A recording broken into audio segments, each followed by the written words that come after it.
राम। आज परम दिव्य शक्ति पर आप सभी परम भक्तों को भगवान शिव जी की अर्धांगिनी माता सती जी के सबसे शक्तिशाली स्वरूप माँ कामाख्या जी का अत्यंत प्रभावशाली बीज मंत्र बताया जाएगा।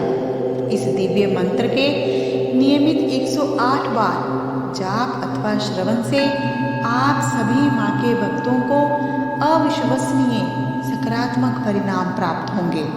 आप जी के जीवन से सभी आर्थिक संकट दूर हो जाएंगे। भगवान श्री हरि जी के सुदर्शन चक्र के प्रहार से माता सती जी के शरीर के कुल 52 भाग हुए थे। ये सभी अंश जिस जिस स्थान पर गिरे वे सभी माता सती जी के शक्तिपीठ के नाम से जाने जाते हैं। इन्हीं 52 शक्तिपीठों में से एक शक्तिपीठ माँ कामाख्या है, जो कि भारत के असम प्रांत के गुवाहाटी शहर में स्थित है। यही भगवती की महामुद्रा स्थित है। माँ त्रिपुरा सुंदरी की तरह ही माँ कामाख्या जी को धन, सौंदर्य और कामना सिद्धि की देवी कहा जाता है। आप इस मंत्र को अपने घर या कार्य स्थान पर फोन पर चला दीजिए और पूर्ण 108 बार या इससे भी अधिक दोबारा वीडियो चलाकर श्रवण कर सकते हैं। माँ कामाख्या जी के आशीर्वाद से आप जी के सारे दुख दर्द संकट दूर हो जाएंगे, आर्थिक तंगी दूर हो जाएगी। वीडियो अच्छी लगे तो एक लाइक अवश्य करें और हमारे चैनल परम दिव्य शक्ति को सब्सक्राइब कर लें। तो आइए भक्तों, मंत्र जाप शुरू करते हैं। ओम क्लीं क्लीं कामाख्या क्लीं क्लीं नमः। ओम क्लीं क्लीं कामाख्या क्लीं क्लीं नमः। ओम क्लीं क्लीं कामाख्या क्लीं क्लीं नमः। ओम क्लीं क्लीं कामाख्या क्लीं क्लीं नमः। ओम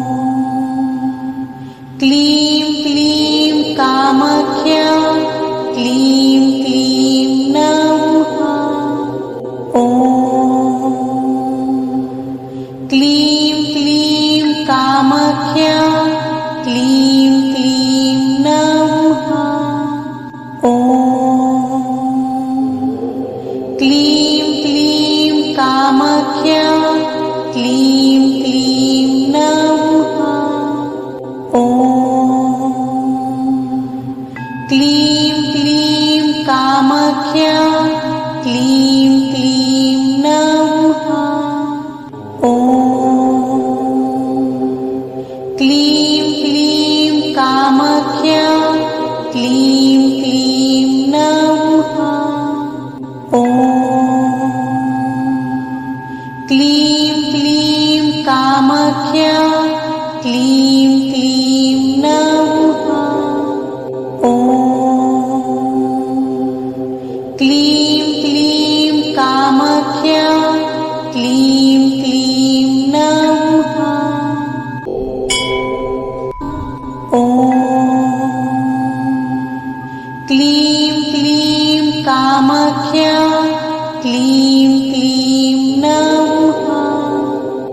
क्लीं कामाख्या क्लीं क्लीं नमः। ओम क्लीं क्लीं कामाख्या क्लीं क्लीं नमः। ओम क्लीं क्लीं कामाख्या क्लीं क्लीं नमः। ओम क्लीं क्लीं कामाख्या क्लीं क्लीं नमः। ओम क्लीं क्लीं कामाख्या क्लीं क्लीं नमः।